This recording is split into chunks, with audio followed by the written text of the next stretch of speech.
Good Monday morning to you. This is Pastor Mark Pierce from Church Requel, back with another Bible study. I believe this is Bible Study 103. This is the day after Easter, and I don't know how it is with you, but I know that we at Church Requel just had a wonderful time yesterday in the living room of the Pierce household. Time of family, time of friends, just worshiping Christ and celebrating the fact that He is risen. And yes, He is risen indeed. But, you know, just like Sunday comes, Monday is sure to come right around the corner. And we want to continue our dedication to our Bible study. I know there are several of you who will be looking for this Bible study on this Monday morning. So I'm out. It's a beautiful day where I'm at. And I decided to come to a place where I knew, very close to me, where the road is closed. And you might say, well, Mark, why would you want to go where the road is closed? Because today we're going to move a little further in our Bible study in Matthew chapter 5. And we're going to find out that for married folk, adultery is a road that is closed for us.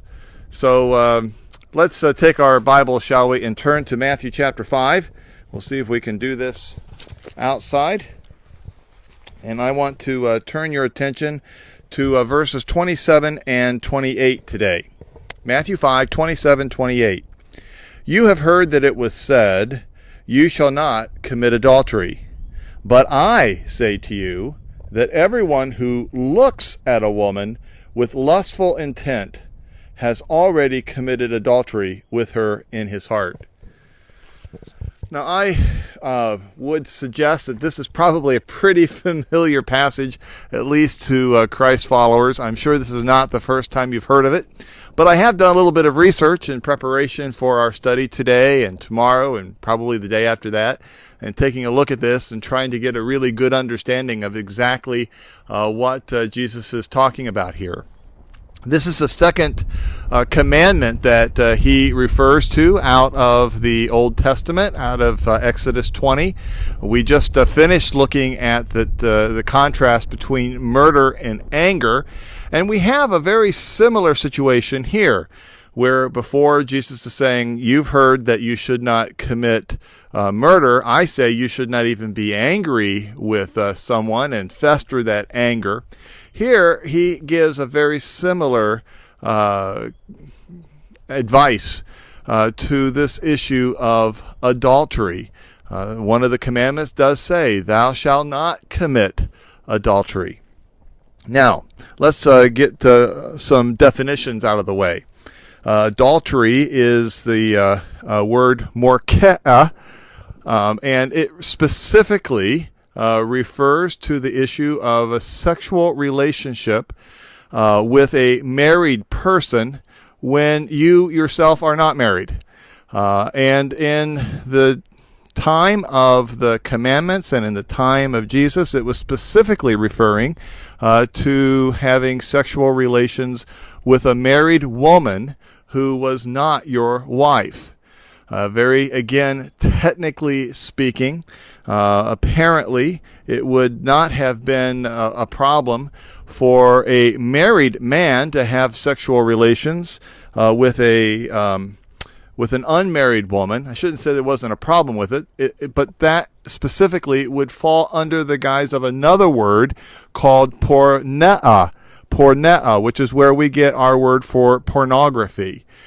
The word for adultery specifically referred to the breaking of the bonds of matrimony, the breaking of the bonds of the marriage relationship by having a sexual relationship with a married woman when that married woman was not your wife.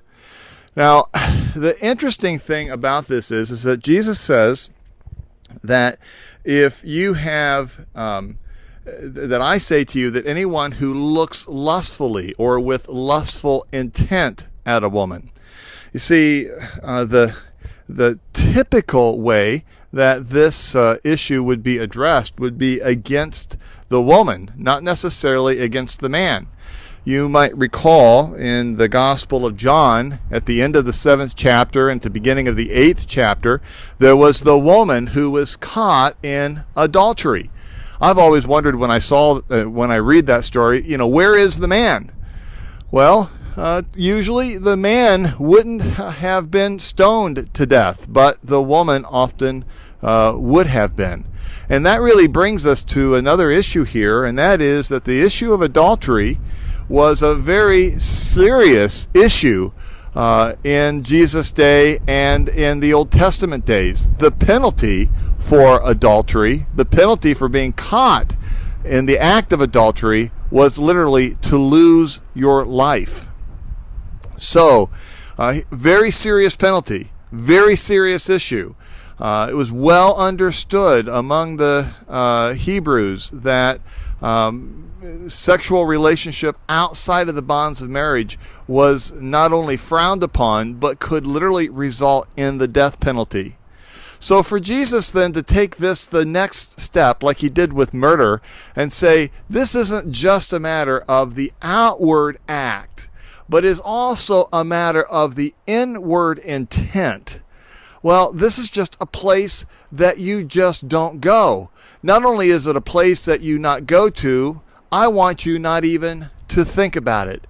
For you, the action, the outside action of the issue of adultery and the inward action of your mind, for you, the road is closed.